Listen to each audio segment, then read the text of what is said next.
সাবেক পুলিশ মহাপরিদর্শক বেনজির আহমেদ ও তার স্ত্রী জিসান মির্জা, বড় মেয়ে ফারহিন রিশতা বিনতে বেনজির এবং ছোট মেয়ে তাহসিন রাইসা বিনতে বেনজিরের নামে বিভিন্ন সম্পত্তির দলিল, ঢাকায় ফ্ল্যাট ও কোম্পানির শেয়ার জব্দের আদালতের নির্দেশের পর পুঁজিবাজারে ইলেকট্রনিক্স শেয়ার সংরক্ষণাগার সেন্ট্রাল ডিপোজিটরি বাংলাদেশ লিমিটেডকে বেনজির আহমেদ, তার স্ত্রী, বড় মেয়ে এবং ছোট মেয়ের নামে সকল বিও অ্যাকাউন্ট ফ্রিজ রাখতে নির্দেশ দিয়েছে নিয়ন্ত্রক সংস্থা Bangladesh security and exchange commission.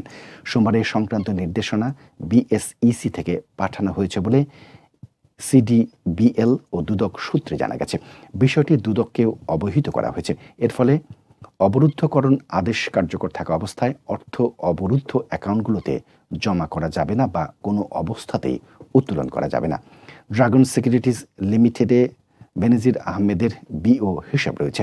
South East Bank Capital Services Limited ও ইবিএল সিকিউরিটিজ লিমিটেডে তার স্ত্রী জিসান মির্জা, ইবিএল সিকিউরিটিজ লিমিটেডে তার বড় মেয়ে ফারহিন রিশতা বিনতে বেনজির এবং ডাইনেস্টি সিকিউরিটিজ লিমিটেডে তার ছোট মেয়ে তাহসিন রাইসা বিনতে বেনজিরের নামে বিও হিসেব রয়েছে। বিও হিসেব অবরুদ্ধকরণ প্রসঙ্গে বিএসইসির নির্দেশনায় উল্লেখ করা হয়, মহানগর সিনিয়র স্পেশাল জজ কোর্টের সংশ্লিষ্ট আদেশের প্রেক্ষিতে 5টি ব্রোকারেজ হাউসে 6টি বিও হিসেব পরবর্তী আদেশ না দেওয়া পর্যন্ত অবরুদ্ধ করে রাখার নির্দেশ দেওয়া হলো। কিন্তু বিজ্ঞ আদালতের আদেশ মোতাবেক উক্ত হিসেবগুলোর উপর অবরুদ্ধকরণ আদেশ কার্যকর থাকা অবস্থায় অর্থ উত্তোলন করা যাবে না।